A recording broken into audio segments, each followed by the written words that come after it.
And Ansel was very gracious, too. Yeah, he was a keeper. He was a great guy. I hear his echoing voice every time I get out that 8 by 10 camera.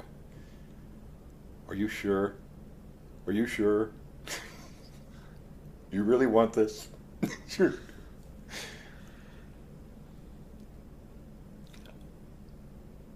I hear his voice say that.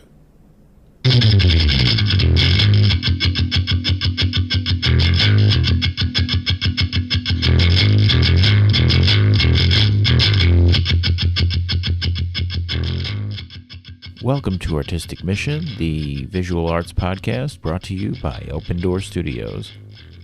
I'm your host, Dan Jabor.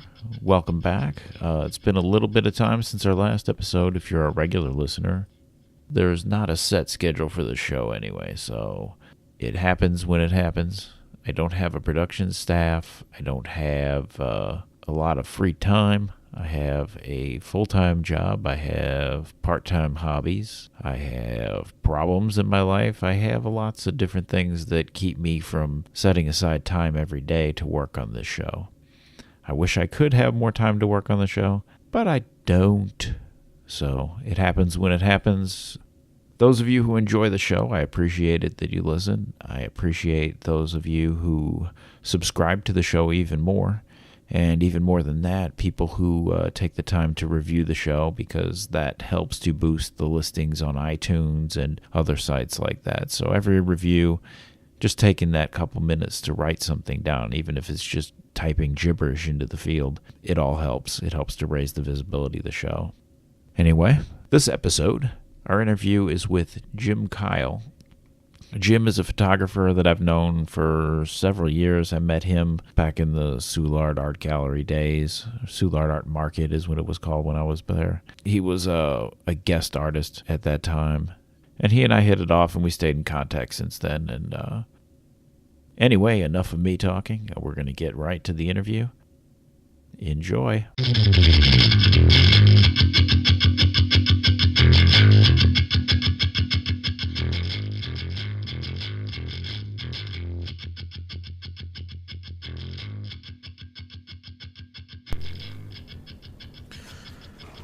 All right, so the way I usually start these is by asking, what's your name and what do you do?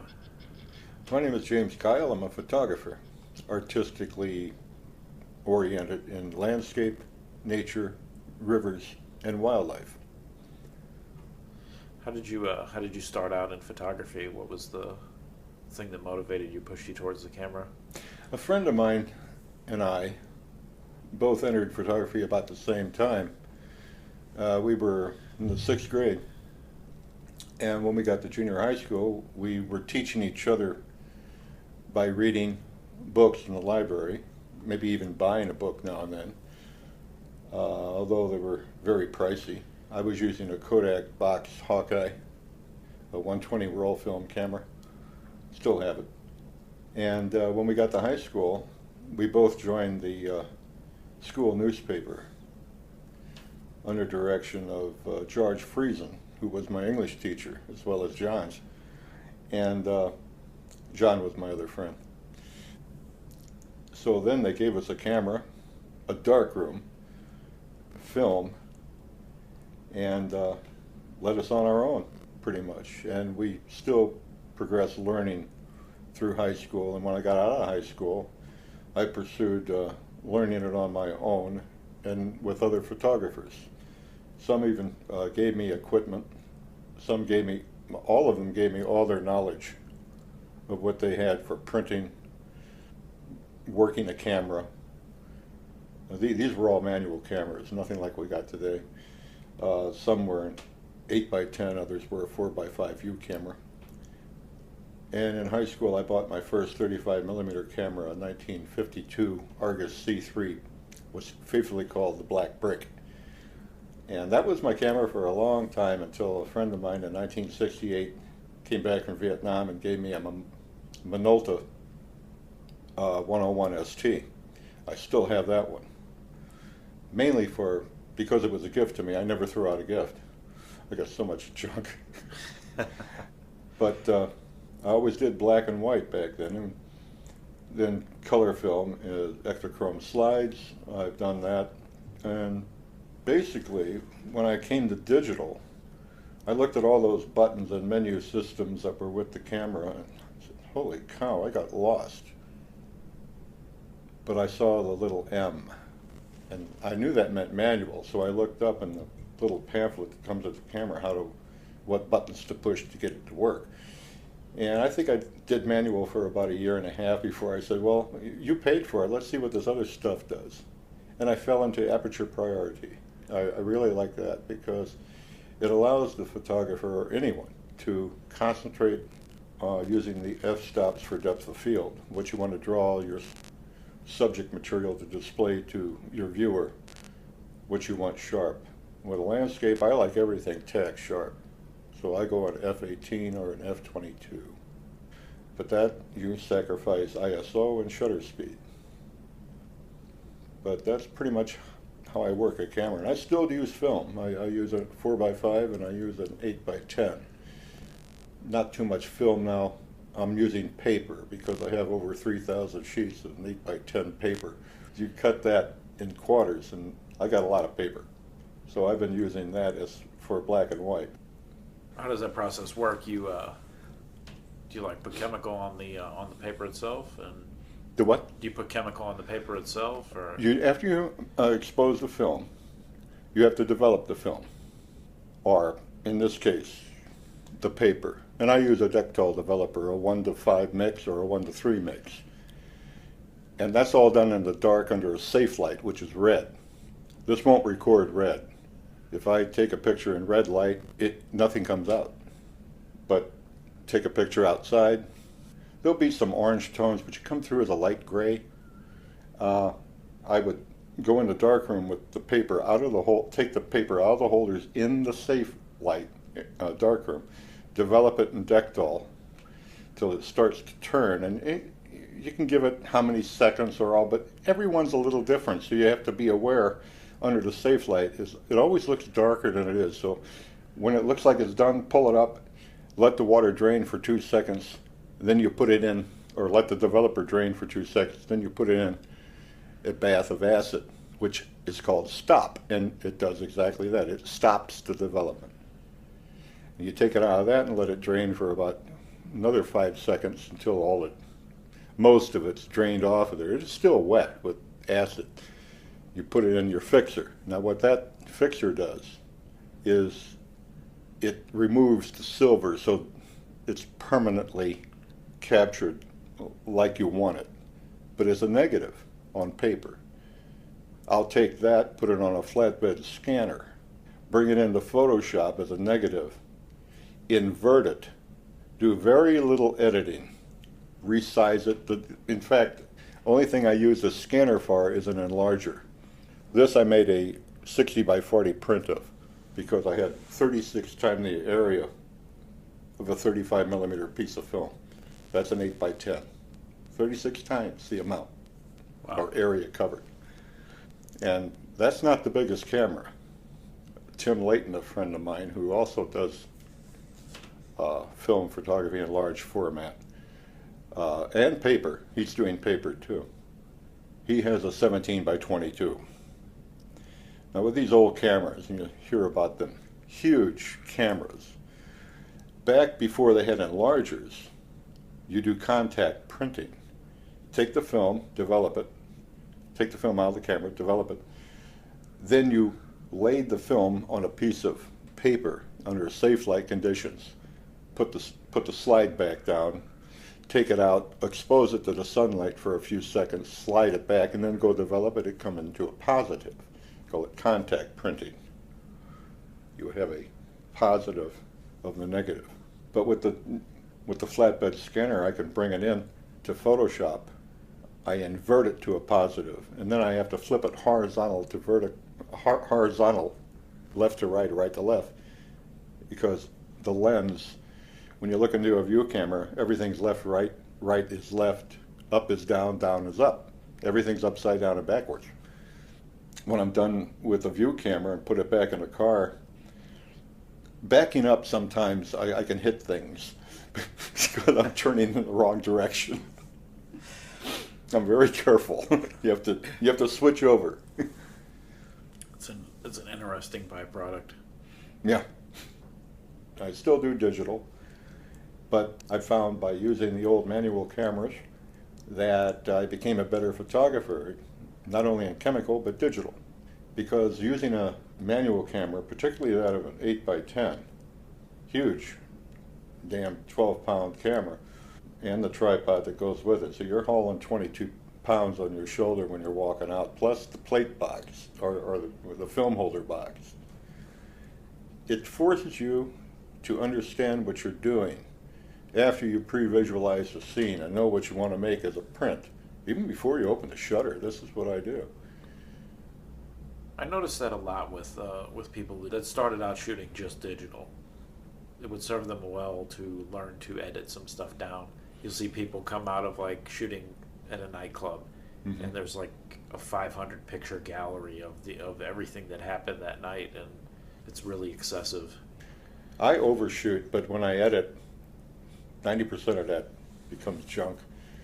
I keep it because later on, I might want to re-edit something in there that it looked better than what I put up before.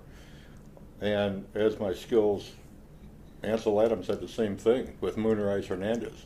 You ever look at that negative and try to print it just from the negative, it looks like crap. It took him, I think, 20 years to get it right. And almost to the day he died, he was printing that particular photograph. And today you can go down to, I think it's University of Arizona, and maybe it's New Mexico. Do some research on that. And get his negative and try to make a print of it. And he said the negative is the score and the print is the performance. And that's what I kind of strive for. It's a musical thing. I'm musically trained as well as taking art courses throughout my grade school and junior high. By the time I got to high school, I pretty much dropped art, painting, and sculpture and settled into photography. That was 50 years ago, plus. Most of your subject is landscapes. Yes, sir. Do you have a particular favorite place to shoot? Outside. Sorry about that. And people ask me what's your favorite national park, because I've been to about 42 of them. I think they're all unique in their own way and they're all my favorites. As Ken Burns put out, it's our best idea, what we have preserved. And to keep that preservation, we must be aware that there's other factions wanting to encroach upon our given right as land. You do a lot of shooting out in the West. Mm-hmm. It's my backyard because my house faces east, which I like, being almost an American native in my belief systems. I like my door to face east. When I camp, I always turn the tent around to the east. And there's another, all their bad weather comes out of the west and northwest anyway, most of the time. But no, the west I really like because there's so much diversity in it. I've shot in Maine. I've shot in almost all the states. I've held residence, being an electrical lineman, now retired. I had residence in almost 32 states, including Alaska, of the lower 48. Oh, wow.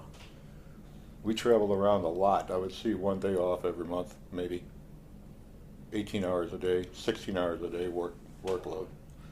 Those guys are busy. So you use that as an opportunity then to. I used it to gather some, but when you're on the line, you're pretty much working, and you luck out sometimes, and you come up on a transformer job to rebuild a substation. One of the other arms of the job, like the laborers are on strike. Well, you don't cross that because you're in the union also. So the traveling that you did with your job, did that give you did you get much of an opportunity to shoot during those times? Not really. You're pretty much concentrated on the job itself until things go a little slacked. Sometimes I would void myself from the job and take another job, like a cook on a barge on the Mississippi, or doing something else for a while. I didn't really like electrical work. It made me a lot of money, and it made me actually who I am. But my love has always been film, being a photographer, motion pictures as well as stills. And I don't do video. I don't know anything about it, especially the editing. And that's where the art of photography comes in, is the editing. If you can't edit, well, you got snapshots, or you just got run of film, or run of video. You don't have any substance to it. Do you ever go back to any of those places? Oh yes, I have to. I had a darkroom fire. And some of the greatest photographs, well, every photograph from 1 second to the next, I think is different. But going back into the places where I once had film and now doing it digital, I'm recollecting what I had before. And I had a darkroom fire in '74, and I lost everything from when I was age 12 on my negatives. Oh, wow. Quite a loss. In fact, I quit photography until my son was born. I picked up the camera again, dropped in a cassette of 35 film, and just started shooting like nothing happened. It does stick with you if you practice it enough. Like music, you know your instrument, you know your fingerings. I've lost some pretty amazing shots by not loading the film correctly. You get to like photo number 37 and you're like, this isn't right. I carry extra cards with me and extra film. I still shoot 120 roll film in a Mamiya 645. It's a medium format camera. Sure. Yeah, you can get in some cold weather like Alaska, 50, 70 below zero, and you're winding your film. If you're not careful with it, it will break in around frame 15. It'll snap. That's not a problem you would think of. Nobody thinks of having that problem. That's why it occurs. What do you look for in a good landscape? Oh boy, 3 elements: the sky, or not, the land, and some feature. I'll stick it over somewhere in a third of the frame, and all these elements are balanced together. And then I have to worry about, am I getting the right balance of tones? It's all about tones. It's like, here we go, music again. It's all the tonal qualities, the crescendos, the diminuendos. Do you want it forte or do you want a mezzo forte? You balance things up, and the way to do that, like say if I'm shooting Utah, there's no clouds. There's no real substance to the sky. I'll take the horizon almost all the way up to the top. You get a little line of blue, but I'm shooting the land, so I concentrate on that. And if I'm down in a canyon and you see real bright and you see real dark, there's no way you can really get them together except expose for like zone 5, we'll say, or mid-gray. With digital, you have so much way of editing. I would do what's called HDR. That's exposing one frame under, one dead on, and the other one overexposed, and you move them together. The thing with that is there can't be any wind or moving objects, or else you get 3 of them, or a blurred aspect when you move them together. Then you can really, really balance stuff. And you can go overboard too. You can make it look really grungy, which is real comic book colors, real bright and hard.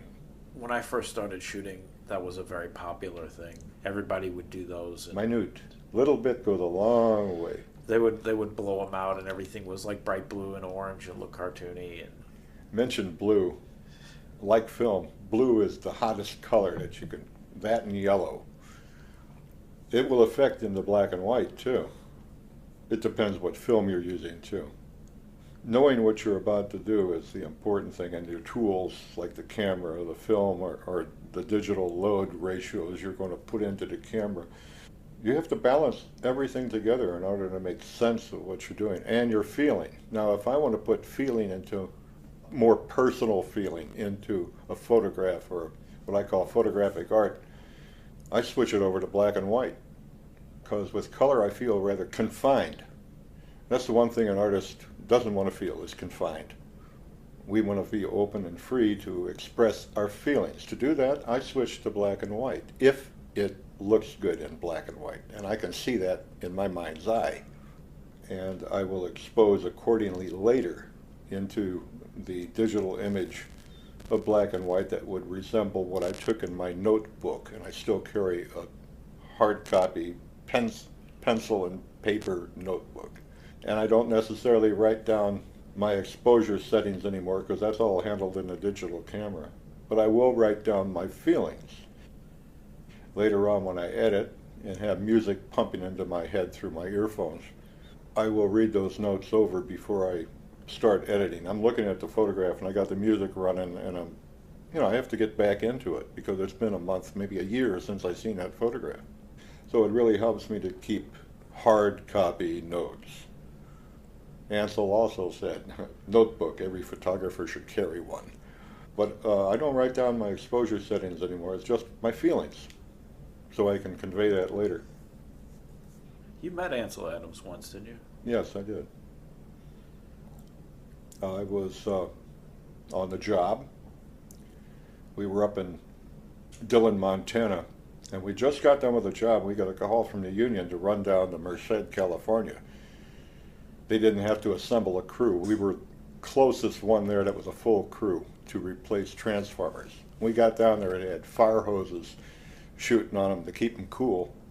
And, well, you do it a certain way. You don't want that to mix with the electricity. The only time water mixes with electricity is in the hydroelectric plant. But the laborers were on strike, so they had a week to iron it out, and your grid's overloaded, and it's in the summer. So I went in to follow the Merced River up to its source, which is Yosemite National Park, and I wanted to go climbing. Well, I was not only an electrical lineman that would climb for a living, I was also an experienced rock climber. And I wanted to try the big one. I wanted to go El Capitan, which would take me about a week. Well, the climbing book was closed because they only have a certain amount of climbers that can climb at a given point because of insurance and, well, just plain common sense. You don't get too many up there because you start falling on one another. He looks down and saw a camera bag. He says, I got a camera course tomorrow only. I'll give it to you half price, $25. Now, this was 1973. And I said, okay. So I showed up. He didn't tell me who the instructor was. I didn't really care, just killing time anyway. So the next day, about 8 o'clock, this station wagon pulls up, and these young guys get out carrying these camera boxes and plate boxes and Polaroid film. And then the door opens to the driver's side, and out comes this old man with a beard and a cowboy hat on, and walks down. He goes, you in my class? And I said, uh-huh. And I was kind of speechless. And he goes, well, come on, you can't learn anything there, and walks on. It was Ansel Adams. And I'm one of his Sherpers, or his guys that carry the cameras, had to go back to college, and he put me on as a Sherper for the rest of the week. The rest of it's kind of personal. I slept on his back porch, and we drank some whiskey. You're very much a people person. Yes. But your work is very much done in solitude and yes, out in the woods and that kind of thing. Two hats. Yeah. Is there a particular reason for that? I take my art pretty seriously. I take it very personal. And because I'm a natural-born teacher and I'm an autodidact, I learned everything myself, including a little help from my dad with electrical work, but mainly I learned that on the job, as I did photography, learning it from other people. And that's why I don't really charge when I teach, because I like to give back the energy. Keep the energy going, man. It's going to come back around, not only to you, but other people. It's a big wheel. Big spider web, and it just branches out from everywhere. But it's very personal to me. If I have somebody along, the natural teacher in me wants to help them, and I'll neglect my work, and I'll just take a quick snapshot and maybe see what comes out later. I wasn't even thinking about what I'm taking. I'm worried about, are they going to get the shot that I'm seeing in my mind's eye? And sometimes when you're with an experienced photographer, you got to really shut that off. Or with another experienced artist, any art, you got to just let them have their own space, as they will let you have your own space. So, but it's difficult because I am a people person. And here yet, I'm there with this box, and I got the dark cloth over my head. Now, since I don't see what he's doing with his camera, I can concentrate on what I'm doing. And I'll even use the dark cloth sometimes on live view with a digital camera. And I've got these flip-down glasses that magnify, and I can look at the back of the camera and adjust accordingly. Is there any place that you'd like to shoot that you haven't? I think I want to try Scotland and Ireland, because I'm both Scot and Irish. I don't want the main continent of Europe. It looks too condensed. Being out west, I'm used to wide open. And that's another feeling. If I get out west, there is no feelings of being constrained or anything. I feel wide open there. Where, if I go across the Mississippi River, even into Illinois, I feel like, my God, I'm east.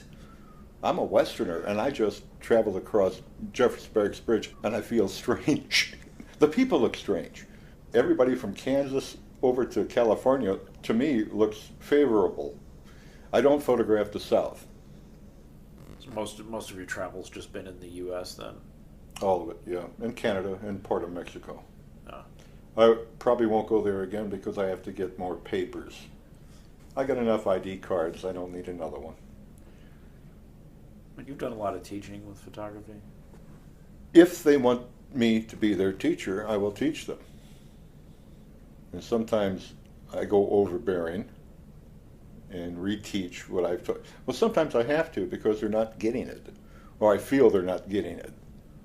I'll ask them questions over coffee, and then, I said I teach for free. That's not necessarily so. I will teach you photography if you buy me a cup of coffee. Any place, but I prefer to drink coffee at a locally owned small business coffee house. We have a few in St. Louis. You're a big coffee drinker. Have you ever thought about doing any photography that's based on coffee? I've done that. Have you? Taken it from beans to even cold coffee when they pour it in the milk. I'm looking at, and it happened in a really odd way. I'm sitting here drinking, and I hear this guy over next to me puts down a glass of iced coffee and poured milk into it. And I'm looking at this, and it's making all these patterns of creamy white mixed with the dark brown. I said, oh, and it was too late. So I bought one, put it there, took a picture of it, and walked over to his table. I said, here's another one. Oh, don't you want it? I said, no, I don't like cold coffee. But I'll buy somebody a cup of coffee that's in line that I'm talking to, and I'll talk to anybody. I don't care if they're happy or sad. When I'm done with them, they have a smile on their face and a cup of coffee in their hand because I'll buy them a cup of coffee. And I do that because I believe in, they call it paying it forward. No, I've had it done to me, and I'm just going to do it to as many people. I'll go into a coffee house and just buy a stranger a cup of coffee. And, oh, you don't have to do that. I said, well, maybe I want to. And give them the eyebrow up, which is a natural thing. It happens. The right eyebrow always pops up. I said, well, maybe I want to. All I ask is that you do it to somebody else. You said you put your artwork on mugs sometimes. If they sell or win a prize, they go on a mug. I got quite a few, but... that was going to be my next question. It was like, how many mugs do you have? 60. It's embarrassing. I'll rotate my stock like I do the pictures on the walls. I'll take one down and put another one up. That's the most recent one, a sunset over there at Creve Coeur Park with a sailboat.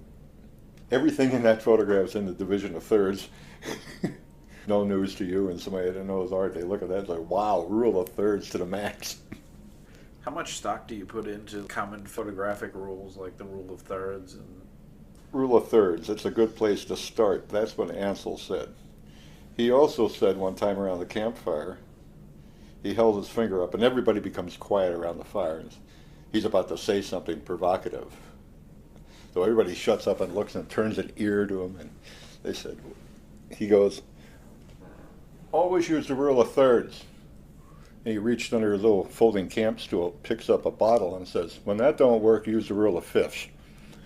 He was a very gregarious fellow. F8 and B there. That's an old press photographer's antage. If you picked F8, which on a crown or speed graphic is the middle of the f-stop range of a crown or speed graphic camera, you didn't have to focus that much.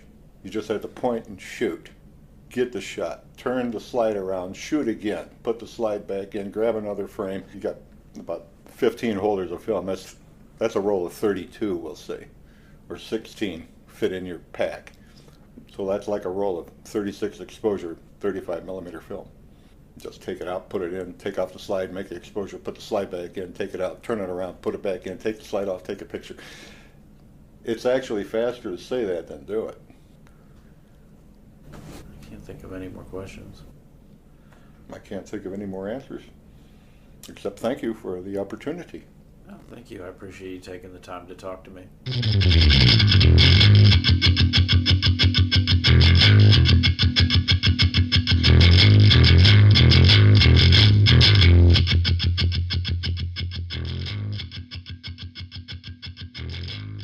Well, we hope you enjoyed that interview. I found it very interesting just listening to Jim and his wonderful stories.